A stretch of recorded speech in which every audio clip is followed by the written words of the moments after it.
we will be underway for the first of two races.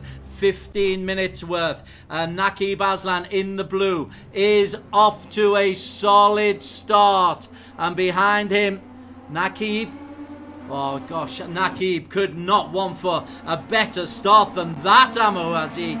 That is textbook. Ayman Hazik behind him. Now, is he going to have a go here? The DRS is on and he's going for the lead. He's going for glory. And are you recommending that as a course of action, Amo?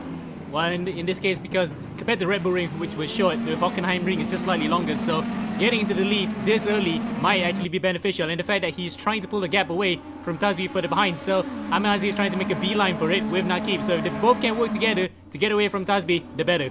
Naqib just took the lead back from Ayman Hazik, and now Ayman Hazik, without the DRS, he's going to get swamped by the field here. He certainly is, because Inigo Anton's trying to go around the outside of Ayman Hazik as well. Inigo, yeah, there we go. They're side by side. Coming out to the Mercedes-Benz arena. Inigo Anton has to pull out of it because he has no DRS. He can't fight back. And Tasbi somehow manages to hold on to second because he was on the inside line. Ayman Hazik has to go around the outside. So tire management will come into the fore here because it's at its worst setting. Times 4, you're going to have to you're shredding through tires like through a 50-minute race is equivalent to running through 1 hour of a race. So you call it worst, I call it at the absolute best, please, because it means the drivers are going to be driving on blocks of ice by the time we reach the final minute or so.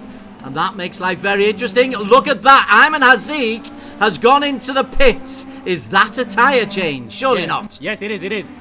Just put in a 138.0. As you say, the best lapper in the 136.2s. If you're in the 138s, they're conserving tyre wear ammo. Would that be a correct supposition? No. Mistake from Anton. It allows Tasbi back through. And there is Naqib Aslan. And this has been an excellent performance, but we are on tenterhooks for him. No doubt he is monitoring his tyre wear. He's just nursing the engine home, nursing the tyres home. He's got a nice healthy lead. Even if he had a puncture, you suspect that he'd be able to glide home. 2.5 seconds clear. Naqib Aslan will be the new championship leader. Naqib takes the maximum 25 points and goes to the top of the leaderboard.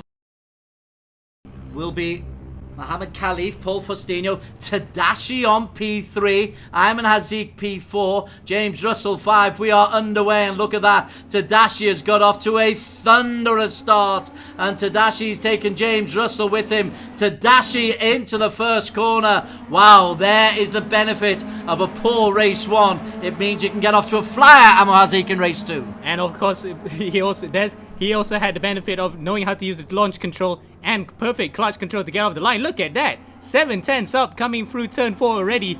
Ayman Hazik moves up into P2. Welcome back, Ayman. We did miss you last week, fella. Yeah, now it's a Blue Steel Racing 1-2. That would be great for the team's championship. Naqib Aslan just posted a 136.5. It's not the fastest lap. His previous lap was a 136.0, which I think is the fastest lap at the moment. That's the battle for P5. He's got Perwin and Inigo Anton has joined that. Haris Efi has dropped the right way down. Naqib now under pressure. Ayman Hazik goes on the inside. Who's that? Oh, Nabil. Nearly took out his brother in the process while trying to overtake. We've seen that before. 3:31 to go. They're lapping at 1:30. 3 laps remaining.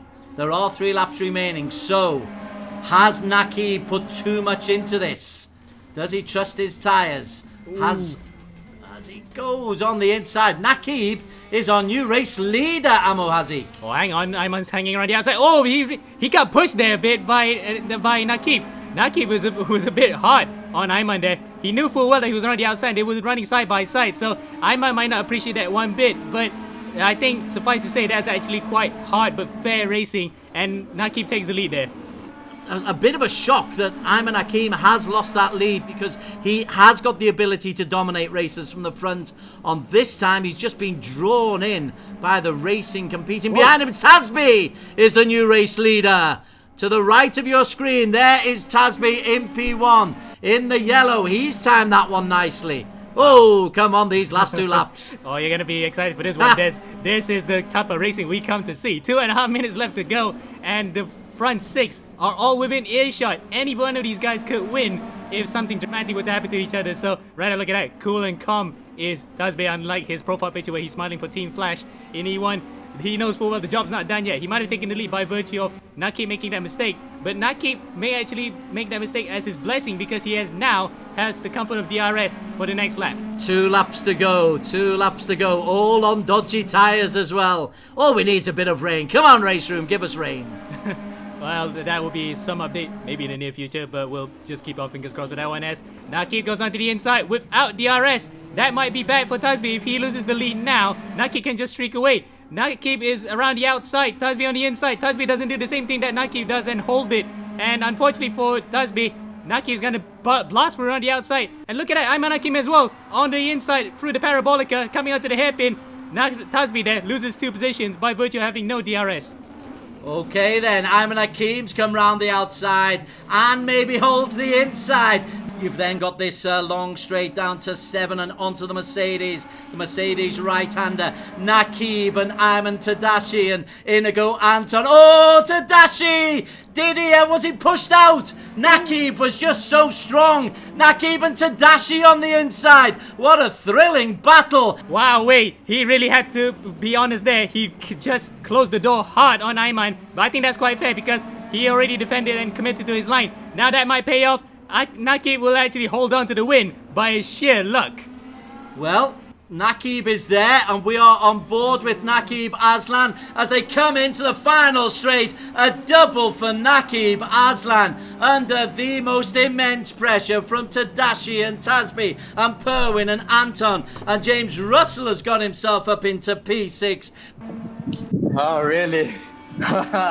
Lost for words. That was one heck of a fight in the end there, but oh my god, thankfully I managed to hold it in the end.